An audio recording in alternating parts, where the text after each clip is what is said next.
I don't know what happened to me that night.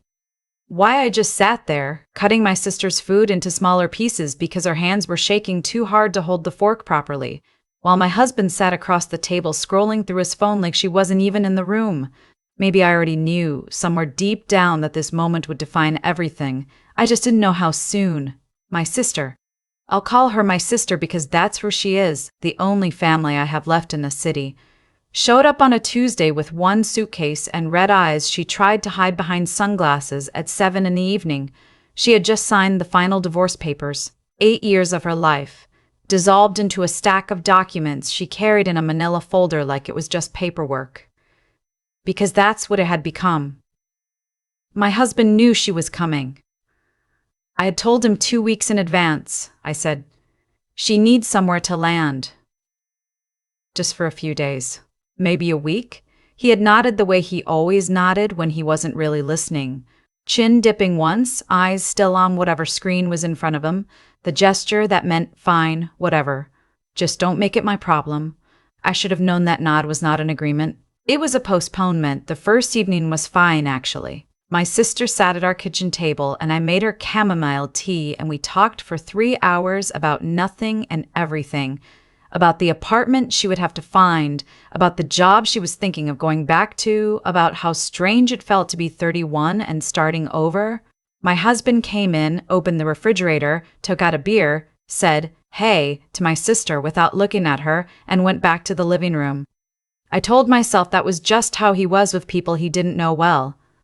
I told myself he needed time. The second day, my sister slept until noon because she hadn't slept properly in weeks. I left her a note on the kitchen counter and went to run errands. When I came back, my husband was in the kitchen and the energy in the room had shifted into something I recognized but had trained myself not to name. He looked at me the moment I walked in and said very quietly, "She's been in the bathroom for 45 minutes. I stared at him. "She's grieving," I said. "I know," he said. "I'm just saying." I didn't ask what he was just saying. I had learned that asking what he was just saying opened a door I didn't always have the energy to walk through. So I put down the groceries and went to check on my sister. By the third day, the comments had become a rhythm. Nothing loud. Nothing I could point to and say there. That is the problem, that is the moment. It was smaller than that. It was the way he checked the thermostat after my sister turned it up 2 degrees. It was the way he mentioned over dinner that we were going through coffee faster than usual. It was the way he left his gym bag directly in front of the guest room door that morning. Not blocking it, exactly, but close enough that my sister had to step around it, and when she did, he watched her do it. I made excuses for all of it. I was very good at making excuses. I had been practicing for 4 years. My sister left after 5 days, not 7. She said she'd found a sublet she wanted to look at, and it sounded promising. And she wanted to give us our space back. She hugged me at the door for a long time and didn't say anything, and I didn't say anything. And we both understood things that neither of us put into words. After she left, my husband exhaled, physically, audibly, like he'd been holding his breath for 5 days, which I suppose he had, and said, "It's good to have the house back." I smiled. I said, "Yeah." I washed the guest room sheets that afternoon, and I thought, this is fine. This is just how he is. He values his space, that's not a crime. I was so skilled at the reframe. I could have taught a master class. 3 months passed. We settled back into our normal, which was a version of peaceful that required me to keep quite a lot of things slightly out of his eye line. Don't schedule anything on his gym nights. Don't invite friends over without a week's notice. Don't let the kitchen get noisy after 9. These were not rules he had ever stated out loud. They were rules I had inferred, the way you infer the edges of an electric fence, not by touching it, but by learning the shape of the shock. Then, in October, his younger brother called. I was in the next room and could hear my husband's half of the conversation, which was warm and easy in a way that his voice wasn't always warm and easy. "Of course," I heard him say. "Stay as long as you need. We have the space." A pause. "No, don't even think about it. Your family." His brother. The one I'll call his brother. The one who had been couch surfing since losing his job in the spring, was coming to stay with us. Indefinitely. My husband had agreed without asking me. He came into the kitchen afterward with his phone still in his hand and said, "My brother's going to crash with us for a bit. He's having a rough time." I looked at him. I kept my voice very level. I said, "How long is a bit?" He shrugged. "Until he gets back on his feet." I want to describe for you what happened in my body in that moment because it matters. There is something that rose up in my chest that I can only describe as recognition, the cold, clear feeling of seeing something you have been looking at sideways for a long time suddenly come into full focus.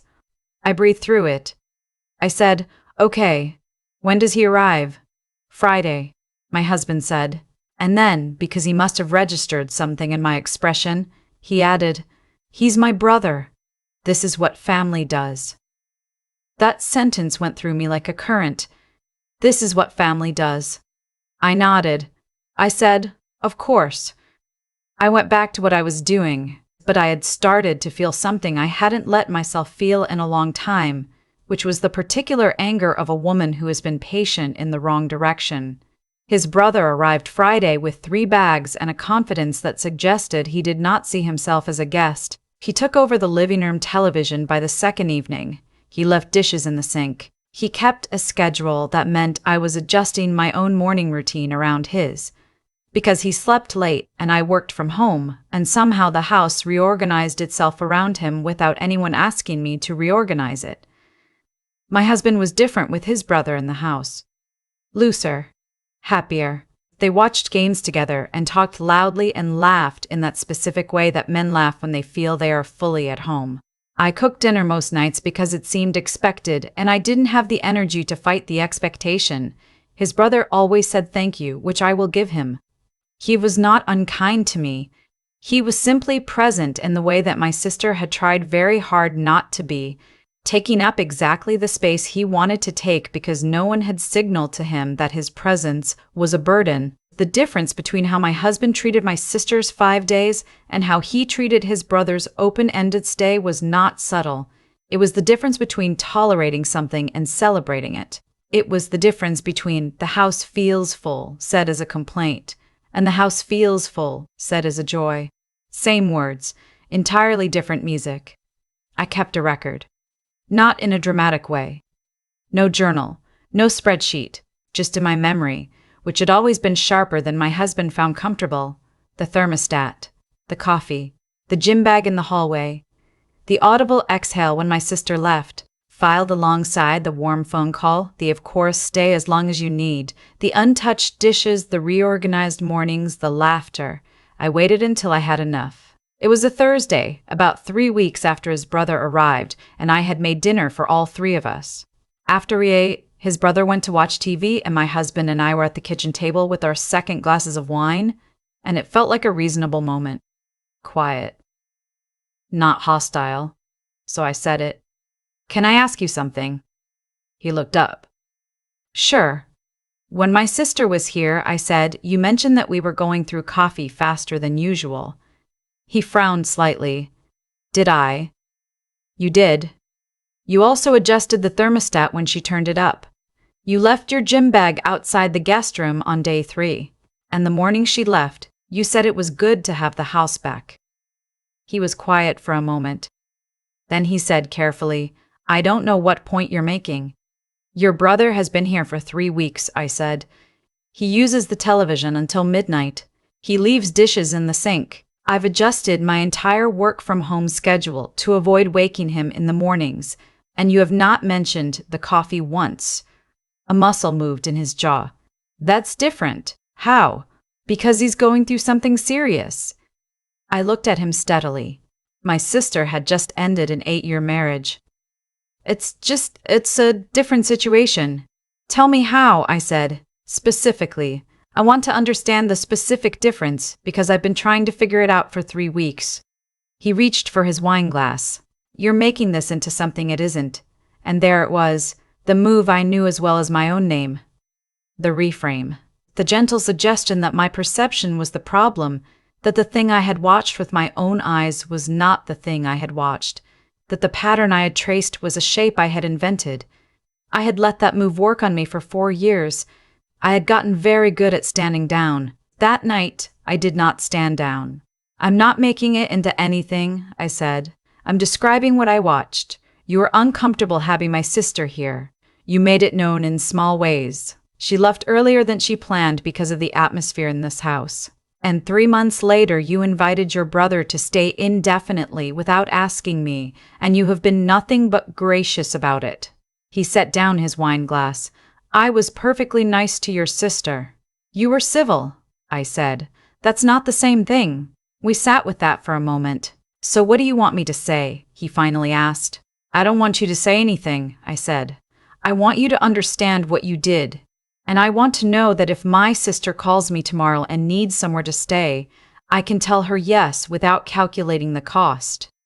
He didn't answer that. He said I was being unfair. He said I was bringing up old things to avoid talking about the real issue, and I asked him what the real issue was, and he couldn't tell me, because the real issue was the thing he didn't want to name, which was that there were 2 sets of standards operating in our home. One for his family and one for mine. And he had never once thought of it as a problem because he had never been on the wrong side of it. That night, I slept badly. Not because I was sad, exactly, but because saying a true thing out loud changes the air in a way you can't reverse. The thing was in the room now. It had always been in the room. But now we had both looked at it. The next morning, his brother made breakfast and left the burner on. I turned it off without saying anything. My husband thanked him for cooking. I drank my coffee standing at the counter and thought about my sister in her new apartment, the one she'd finally signed a lease on, the one with the good light in the kitchen she had texted me about. She was 3 weeks in and already putting shelves up. She sounded steadier on the phone than she had in years. She had sent me a photo of her first real Sunday morning in the new place. Coffee, a book, the window open. She looked like herself. I thought about the version of myself that had stood at this same counter 3 months ago watching her leave with her suitcase, and the thing I had swallowed that morning. The thing I had let go down smooth and told myself was nothing. I took out my phone and called her. How's the apartment? I asked when she picked up. Perfect, she said. I made curtains, real ones, not the paper kind. Come see them. I will, I said. Actually, can I come this weekend? Of course, she said immediately. No calculation. No hesitation. Of course, she said immediately. No calculation. No hesitation. Of course. I told my husband that evening that I was going to spend the weekend at my sister's apartment. He looked up from his phone and said, This weekend? This weekend? I said. My brother's still here? I know, I said.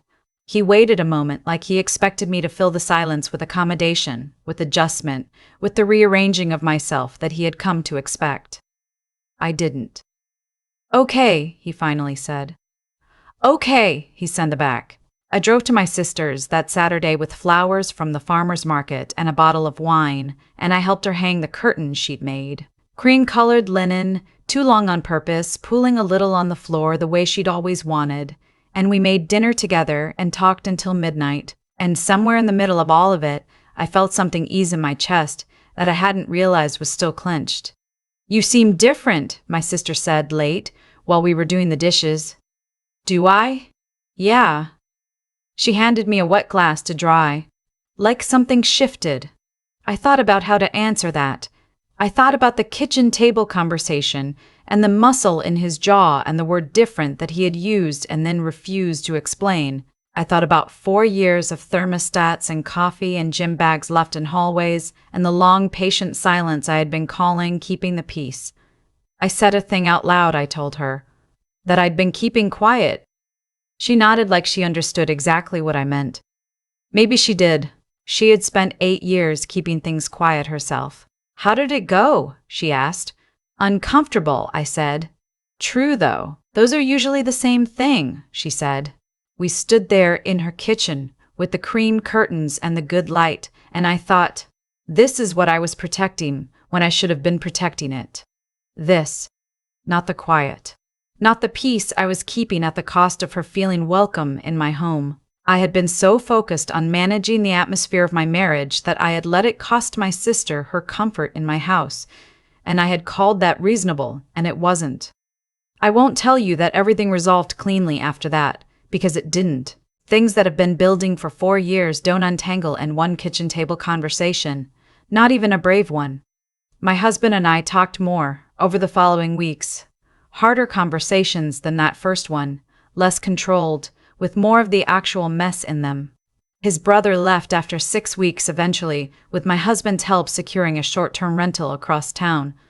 The day after his brother left, I told my husband that I wanted us to agree on something going forward, that if a member of my family needed help, I wanted to be able to offer it with the same ease that he had offered it to his brother. That I didn't want to do the math anymore, that I was done converting care into a calculation. He was quiet for a while. Then he said, "I didn't realize how it looked." "I know," I said. And I believed him that he hadn't realized.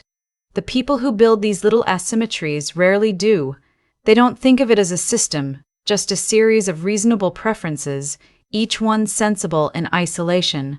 It's only when you stand back and look at the whole shape of it that you see what it adds up to. "I'm sorry," he said. "About your sister. About how she felt here." It wasn't a complete answer. But it was a beginning of one, and I had learned to know the difference between the two. I texted my sister that evening. He apologized. She took a moment to respond. Then, "Good. Are you okay?" I looked around my kitchen, which was quiet, and mine, and thought about the curtains in her apartment and the phone call she had answered on the first ring and the "of course" she had given me without a second thought. "Yeah," I typed back. "I think I actually am."